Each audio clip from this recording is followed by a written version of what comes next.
हरे कृष्णा। आप सभी को बसंत पंचमी की हार्दिक शुभकामनाएं। श्रीमद् भगवद गीता के 10वें अध्याय में भगवान बताते हैं कि समस्त ऋतुओं में फूल खिलाने वाली बसंत ऋतु मैं हूँ। ये वो अध्याय है जहाँ भगवान बताते हैं कि किस प्रकार हम भगवान को इस सृष्टि में देख सकते हैं, अनुभव कर सकते हैं। विशेषतया इस संसार में जो कुछ भी सर्वश्रेष्ठ है वो अपनी शक्ति, अपनी सुंदरता, अपना ऐश्वर्य स्वयं भगवान श्री कृष्ण से ही प्राप्त करता है। इस संसार में हम विभिन्न चीजों से, वस्तुओं से, लोगों से आकृष्ट होते हैं। वो सब भगवान की शक्ति का ही अंश है। उनके आकर्षण का केंद्र स्वयं भगवान है। सभी श्रेष्ठ वस्तुओं व व्यक्तियों की श्रेष्ठता भगवान की शक्ति का ही एक स्फुल्लिंग मात्र है। तो इस प्रकार हम इस संसार में भगवान का अनुभव कर सकते हैं और उनके ऐश्वर्य को समझ सकते हैं तथा प्रत्येक उत्सव में भगवान का ऐश्वर्य विविध रूपों में प्रकट होता है, जिससे हम उनके प्रति आकर्षित होते हैं। और ऐसा ही एक विशेष दिवस, एक विशेष उत्सव है बसंत पंचमी का, जिसे श्री पंचमी और ज्ञान पंचमी भी कहा जाता है। यह त्योहार माघ के महीने में शुक्ल पंचमी के दिन मनाया जाता है। जैसा कि हम सभी जानते हैं कि हमारे यहाँ पूरे वर्ष को 6 ऋतुओं में बांटा जाता है, जिसमें बसंत ऋतु, ग्रीष्म ऋतु, वर्षा ऋतु, शरद ऋतु, हेमंत ऋतु और शिशिर ऋतु शामिल है।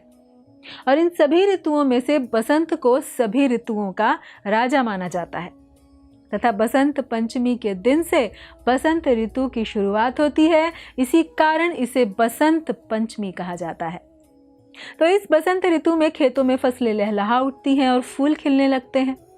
हर जगह खुशहाली नजर आती है तथा धरती पर सोना उगता है, अर्थात धरती पर फसलें लहलहाती हैं।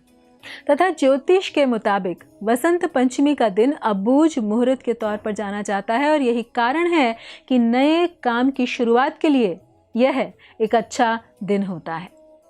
इसी दिन सरस्वती देवी की पूजा होती है, जो वाणी की देवी हैं, विद्या की देवी हैं, जिन्हें भगवान ने ये सेवा प्रदान की है तथा जो इस धरा में बद्रीनाथ धाम में नदी के रूप में दर्शन देती है, जहाँ पास ही श्रील व्यास देव का आश्रम था।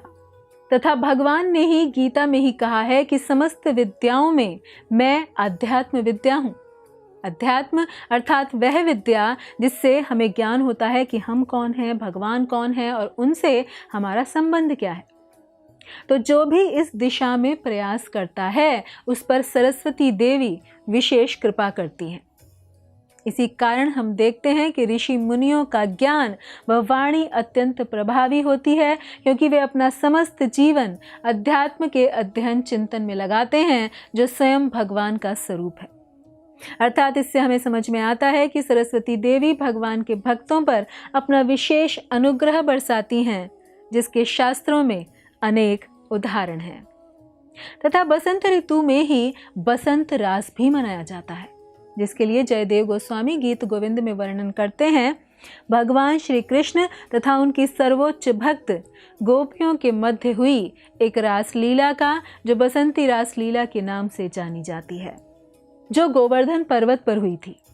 भगवान श्री कृष्ण तथा उनकी परम भक्त गोपियों की इस दिव्य लीला में मध्यम प्रकाश देने हेतु चंद्रमा पूरी रात उपस्थित रहता है। इसी कारण यह स्थान चंद्र सरोवर के नाम से जाना जाता है। भगवान की इन अति अंतरंग, गोपनीय व दिव्य लीलाओं को समझने की योग्यता केवल उनके परम हंस भक्तों में है, अन्य किसी में नहीं। हम उस विषय में कुछ भी कहने, बोलने व सुनने के योग्य नहीं, परंतु हमारे लिए यहाँ पर समझने योग्य यह विषय है कि कैसे भगवान अपने भक्तों के वश में है, उनके नियंत्रण में है। तथा यह सत्य है और ये भगवान श्री कृष्ण का सबसे महान ऐश्वर्य है, जबकि वे परम सत्य हैं, प्रत्येक वस्तु के स्रोत हैं, हर कारण के कारण हैं। सारे देवी देवता, समस्त चराचर सृष्टियां, समस्त ब्रह्मांड, सारे ग्रह नक्षत्र, सारे लोक, सब कुछ भगवान के नियंत्रण में है, परंतु वे भगवान श्री कृष्ण अपनी मधुर और दिव्य इच्छा के कारण अपने भक्तों के सेवक बन जाते हैं, उनकी सेवा करते हैं।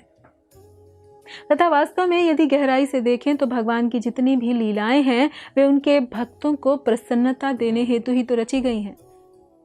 भगवान श्री कृष्ण परम भोक्ता हैं, परम आनंद करता है, किंतु उनका ये आनंद उनके भक्तों की सेवा करने में निहित रहता है और उनके भक्तों का एकमात्र आनंद उनके भगवान की सेवा करना है। यद्यपि रासलीला में रास शब्द अत्यंत दिव्य, श्रेष्ठ व उच्च विषय है, परंतु सार में रास शब्द का अर्थ है दिव्य प्रेम का आदान प्रदान जो भगवान अपने भक्तों के साथ करते हैं। और यही भक्ति है जिसमें हमारा कोई स्वार्थ न हो, जब हम केवल भगवान तथा उनके भक्तों की प्रसन्नता के विषय में ही सोचें। और हम ऐसा क्यों सोचें, क्यों करें?